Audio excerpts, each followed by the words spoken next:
By the time Ruth Callahan noticed the first snow gathering on the high ridge, the door of her own house had already been locked against her.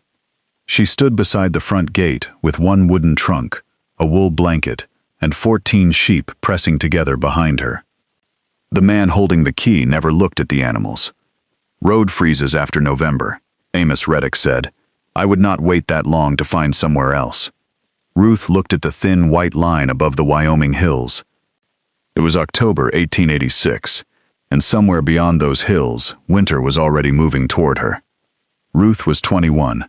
Her brown dress had been patched at both elbows, and her boots had split where the leather bent across the toes. 3 months earlier, her father had been buried beneath a cottonwood tree outside Bitter Creek. Now his ranch belonged to the bank. Everything else that could be sold had been sold. The wagon, 2 horses, the plow, the kitchen table her father had built when Ruth was a child. What remained was considered too poor to matter. 14 range sheep, 13 ewes, and an old ram named Moses. Reddick had laughed when Ruth asked why the sheep were not included in the sale. Nobody wanted them. Ruth tightened her fingers around the rope tied to Moses. "Then they are mine," Reddick shrugged.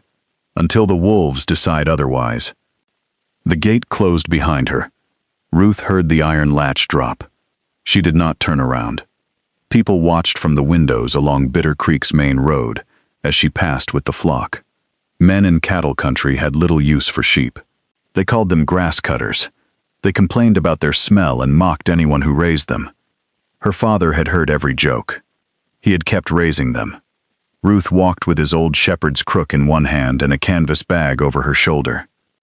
Inside the bag were 3 pounds of cornmeal, matches wrapped in waxed cloth, a small knife, a tin cup, and her father's weather journal. That journal was the one thing she had hidden before the bankmen entered the house. She had read almost every page. One sentence had been marked twice in pencil. "Watch the sheep before you watch the sky." She understood what he meant before sundown. Moses stopped. The old ram lifted his nose toward the northwest.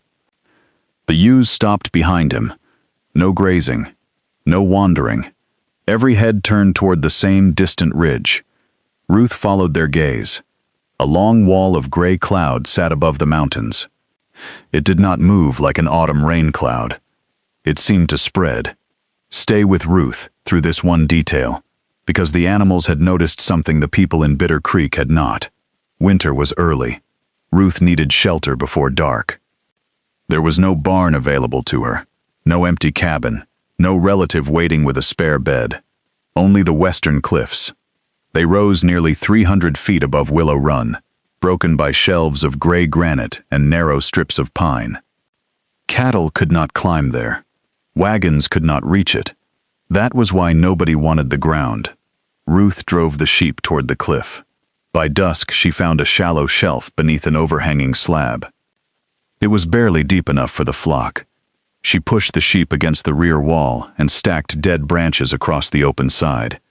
Then she built a fire no larger than a dinner plate. The temperature dropped after midnight.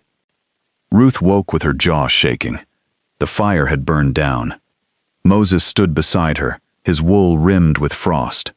A gust struck the rock shelf and drove powdered snow across the sleeping ewes. Ruth pulled her blanket tighter. Another gust came. One ewe rose. Then another. The flock pressed toward the cliff wall. Ruth noticed something strange. They were not simply turning away from the wind. They were pushing toward a narrow crack between 2 slabs. Moses shoved his nose into it. Ruth crawled closer. Cold air should have been pouring from the opening. It was not. She placed her hand near the crack. Nothing. The air inside was still. At first light, she climbed above the shelf to examine the rock. The root was steep enough that she had to put the shepherd's crook between her teeth and use both hands.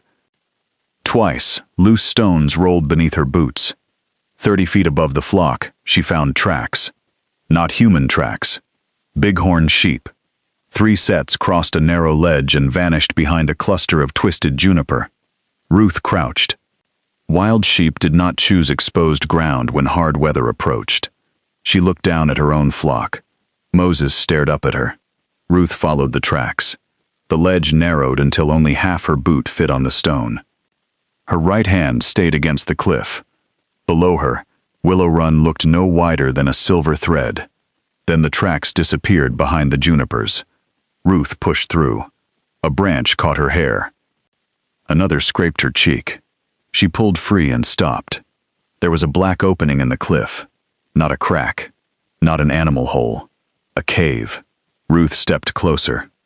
The entrance stood nearly 8 feet high. Broken granite covered one side, as if part of the cliff had fallen away recently. She struck a match. The small flame leaned once. Then it stood straight. No wind. She went inside. 10 feet. 20. 30. The floor remained dry. The roof climbed higher. She could no longer hear the wind outside. Ruth pressed her palm against the stone. The rock was cold, but the air around her was warmer than the exposed ledge.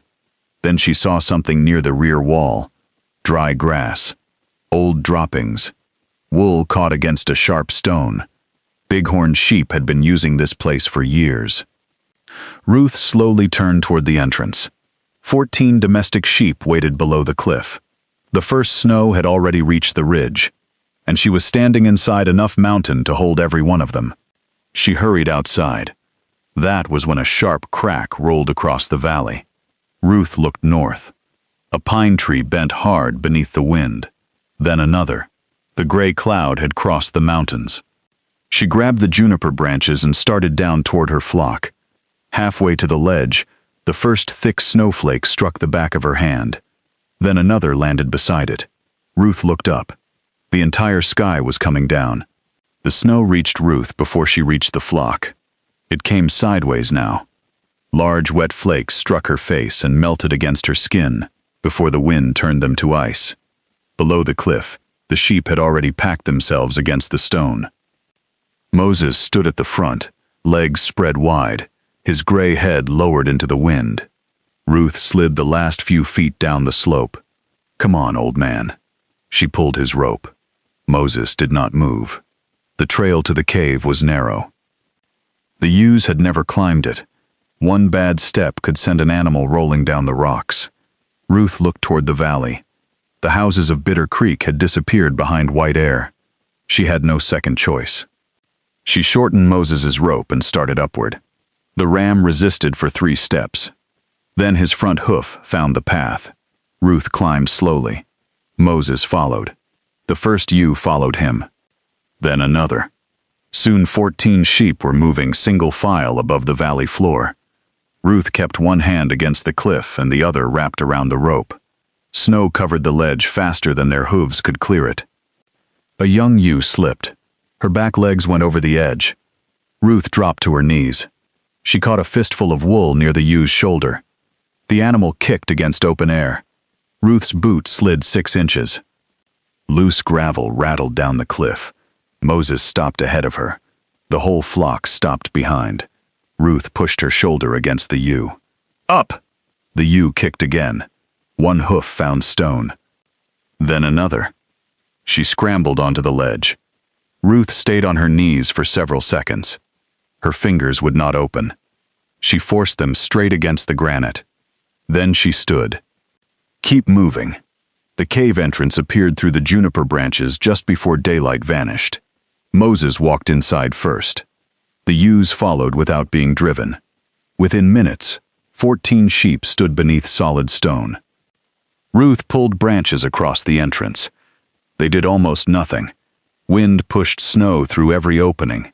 She needed a wall. She needed water. She needed feed. And she had enough food for herself to last perhaps 4 days. The sheep had less. Ruth lit 2 matches before the third caught dry grass beneath a small pile of cedar bark. A weak flame rose.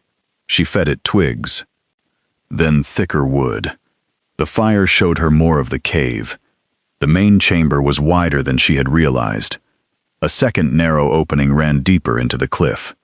Near one wall, the floor dipped into a shallow stone basin. Ruth walked toward it with the tin cup. There was water inside. Not much. Perhaps 3 inches. She touched it. Cold, but not frozen. Water was seeping through a crack in the granite. Ruth stared at her wet fingertips. Her father had spent years teaching her that winter killed livestock in ordinary ways. Not always through snow. Sometimes through thirst. Sometimes through wet bedding. Sometimes because a tired rancher waited one day too long to move an animal. She filled the cup. She watched the basin slowly collect another thin layer. Enough for 14 sheep? She did not know. That uncertainty kept her awake most of the night. By morning, the storm had passed. The valley was white. Ruth stepped outside and looked down. Smoke rose from Bitter Creek. People had roofs, barns, wood piles. She had rock. But the sheep behind her were dry. That mattered more than appearance. For the next 6 days, Ruth worked from daylight until her hands shook. She cut dead pine from the lower slope. She trimmed the trunks into rough poles. Then she dragged them to the base of the cliff. Getting them from there to the cave became the problem. A full log was too heavy to carry. The trail was too narrow to drag one safely. Ruth tried once. The log slipped. It tore the rope from her hands and crashed 80 feet down the slope. She watched it hit the bottom. Then she sat on a stone and opened her father's journal. There were weather notes, breeding dates, feed measurements, small drawings of gates and lambing pens. Near the back, she found a sketch she had forgotten. A pulley used for lifting hay into a barn loft. Ruth stared at it. That afternoon she walked into Bitter Creek, mud and melting snow-covered Main Street. People noticed her immediately. Her coat smelled of smoke. Her skirt was stained with dirt. A scrape crossed one cheek. She entered Cooper's smithy. Nathan Cooper was 63 and missing the smallest finger on his right hand. He looked up from a wagon rim. "You alive?" Ruth placed her father's journal on the bench. "I need a pulley." Nathan looked at the drawing, then at her. "For what?" "Lifting logs." "Where?" "The cliff." His hammer stopped. "You living up there?" "Yes." "With those sheep?" "Yes." Nathan rubbed black dust from his thumb. "You have money?" 32 cents. That buys rope about long enough to hang your hat." Ruth closed the journal. Nathan watched her turn toward the door. "I did not say leave." She stopped. He walked into the rear room. When he returned, he carried an old iron wheel inside a wooden block and nearly 60 feet of hemp rope. "Freight company left this 2 years ago." Ruth touched the rope. "What do you want for it?" Nathan looked through the open smithy door toward Main Street. "1 healthy lamb after spring birthing." Ruth held out her hand. "1 lamb." He shook it. Then his grip tightened. "Do not put your whole weight on a knot you have not tested." For the next half hour, he taught her 3 knots. He made her tie each one again, and again, until she could do it without looking. When Ruth stepped back onto Main Street with the rope over her shoulder, Amos Reddick was standing across the road. The same man who had locked her farmhouse door. His eyes went from the rope to the pulley, then toward the western cliff. He crossed the street. "I heard you found yourself a hole in the mountain." Ruth kept walking. Reddick moved beside her. "You should understand something about that ridge." She stopped. Snowmelt dripped from the brim of his black hat. "What?" He smiled without showing his teeth. "I have cattle going up there in spring." Ruth shifted the rope higher on her shoulder. "Then keep them off my sheep." Reddick gave a quiet laugh. "Your sheep?" His eyes lifted toward the cliff. "I was talking about the land." Ruth said nothing. Reddick stepped closer. "That ridge is open ground. You cannot build there just because nobody stopped you." He walked away. Ruth remained beside the smithy. Across the road, Nathan had heard every word. He came to the doorway and wiped his hands on his apron. "Ruth." She looked at him. Nathan pointed toward a faded county map hanging inside his shop. "There is something on that map you ought to see before Reddick does." Nathan pulled the county map from the wall and spread it across the scarred workbench. Ruth leaned over it. Bitter Creek sat near the center, marked by a small black square. The western ridge ran beside it in a long gray strip. Nathan placed one blackened finger on the cliff. "Read that." Ruth bent closer. 2 faded words had been written beside the ridge. Public land. She looked at Nathan. Reddick owns none of it? Not according to this. He said his cattle were going there. Nathan gave a small shrug. A man saying something loudly does not put his name on a deed. Ruth looked again at the map. Her father had spoken about homestead claims. Live on the ground. Improve it. File properly. Stay long enough. She straightened. Where do I file? Cheyenne. That is 40 miles. More if the road freezes. Ruth looked through the smithy door. Reddick was gone. Nathan began rolling the map. I have a freight wagon leaving for Cheyenne Friday. Ruth caught the edge of the paper. Can papers go with it? Nathan looked at her for a long moment. Then he nodded. They can. Ruth returned to the cliff before sunset carrying rope, a pulley, 2 iron hooks, and the first real plan she had owned since the bank took her house. The next morning, she started building. She fixed the pulley above the cave entrance around a thick stone pillar. The rope ran down the cliff to the lower slope. She tied the first pine pole. Then she climbed back up. Ruth wrapped the rope twice around a smooth rock, planted both boots, and pulled. Nothing happened. She pulled again. The rope cut into her palms. The pole shifted 6 inches. Ruth leaned backward until every muscle across her shoulders tightened. The log lifted, slowly, 1 foot at a time. By noon, the first pole reached the cave shelf. Ruth dropped beside it. Her hands shook against her skirt. Moses came near and sniffed her boot. Ruth looked at him. 1. The old ram chewed. She looked down the cliff. 11 more poles waited below. 3 days later, Ruth had built the frame of a rough wall inside the cave entrance. She did not try to close the cave completely. Her father's journal warned against damp air around sheep. So Ruth left a narrow opening above the wall. Warm breath could rise. Fresh air could enter. Wind could not strike the flock directly. She built a wooden feeding rack along the rear stone wall. She raised the bottom off the ground so hay would stay dry. Then she cut a shallow channel beside the water basin so spilled water would drain toward the cave entrance instead of soaking the bedding. Every night she wrote measurements in the back of her father's journal. Wall height, feed use, water level, outside temperature, inside temperature. The numbers began telling her something. When frost covered the valley and the outside temperature dropped below 20 degrees, the deepest part of the cave remained above freezing. Ruth checked twice, then 3 times. Stone was doing what wood walls could not. It was holding the earth's warmth. One afternoon, Nathan climbed the trail, carrying an envelope inside his coat. He handed it to Ruth without ceremony. She opened it beside the sheep pen. Her claim had been received. The land office had recorded her filing. Ruth read the page again. Then she folded it carefully and placed it inside her father's journal. Nathan glanced at the growing wall. You have been busy. Ruth looked at her blistered hands. Not busy enough. Nathan followed her eyes toward the northern sky. Clouds were stacking above the mountains. You see it too? The sheep saw it first. Nathan rubbed his jaw. Reddick is telling town there will be no hard winter this year. Ruth looked at him. What do you think? I think men who argue with animals usually learn slowly. He left before dark. Reddick arrived the following morning with 2 riders. Ruth heard their horses below the cliff. She walked to the edge. Reddick looked up. That wall yours? Yes. You filed a claim? Yes. His jaw moved once. Ruth waited. You think a paper makes you safe up there? No. That answer stopped him. Ruth pointed toward the cave. Work does. One rider laughed. Reddick did not. Winter will clear that cliff faster than any sheriff. Ruth rested both hands on the shepherd's crook. Then we will see what is still standing in spring. Reddick turned his horse.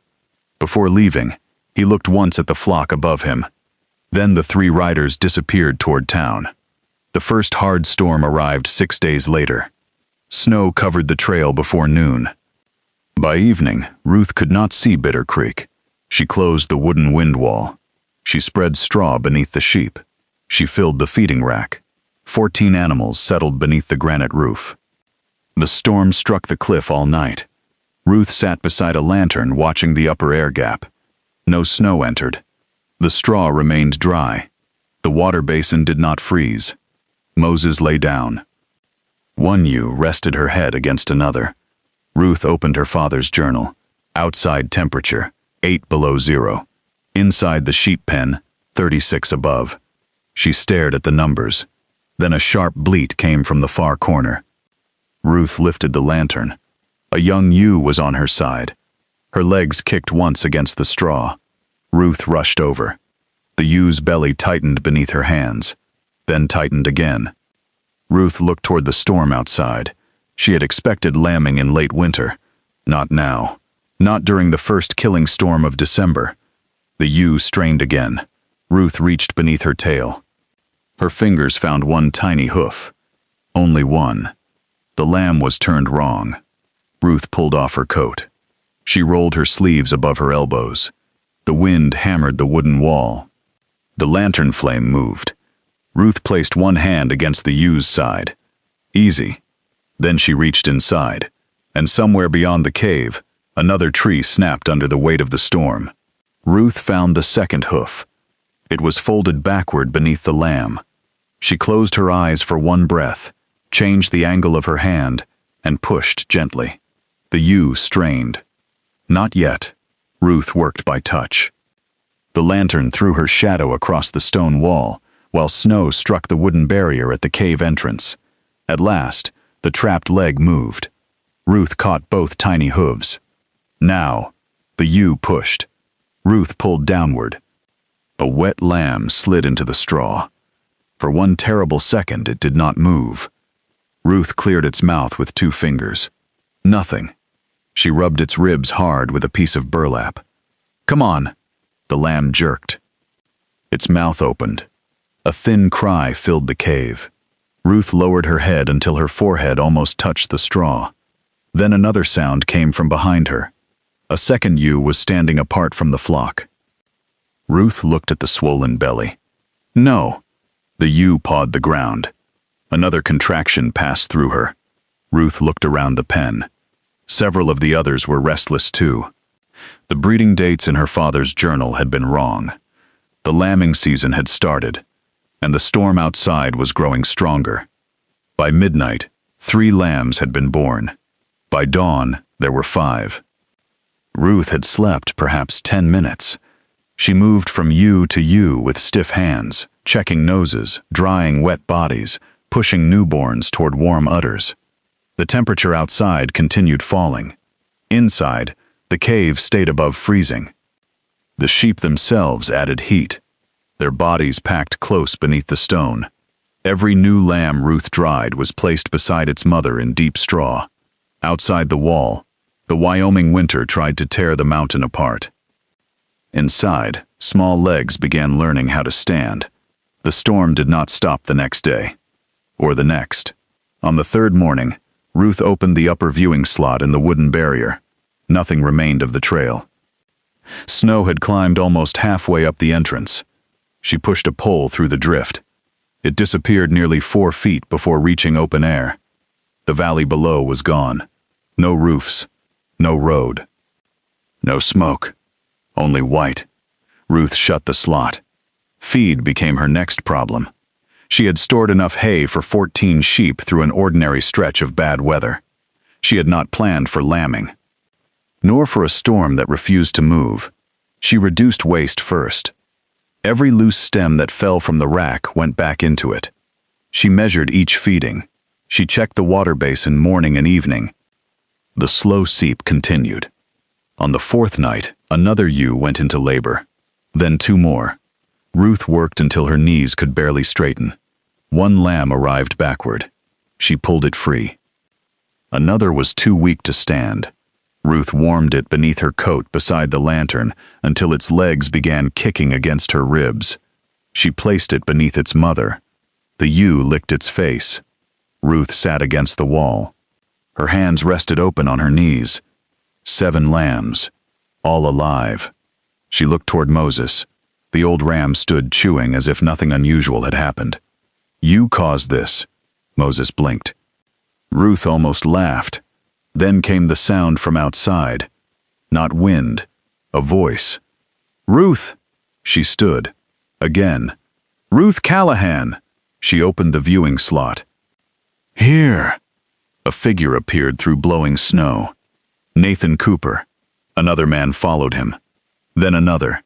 They had tied themselves together with rope so one could not disappear into the drifts. Ruth opened the lower section of the wall. Nathan crawled inside first. Ice covered his beard.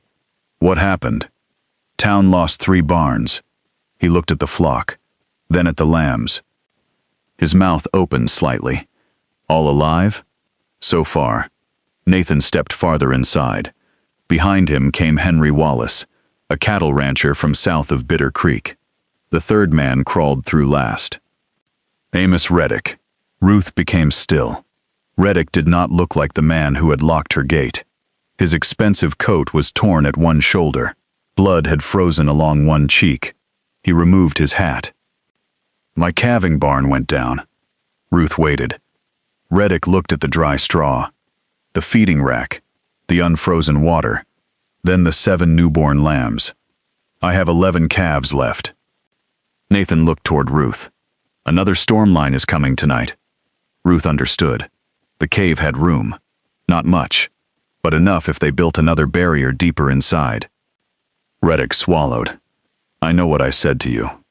Ruth walked toward the stack of unused boards. Can you swing a hammer? He looked at her. Yes. Then stop talking. For the next 4 hours, the 3 men worked under Ruth's direction.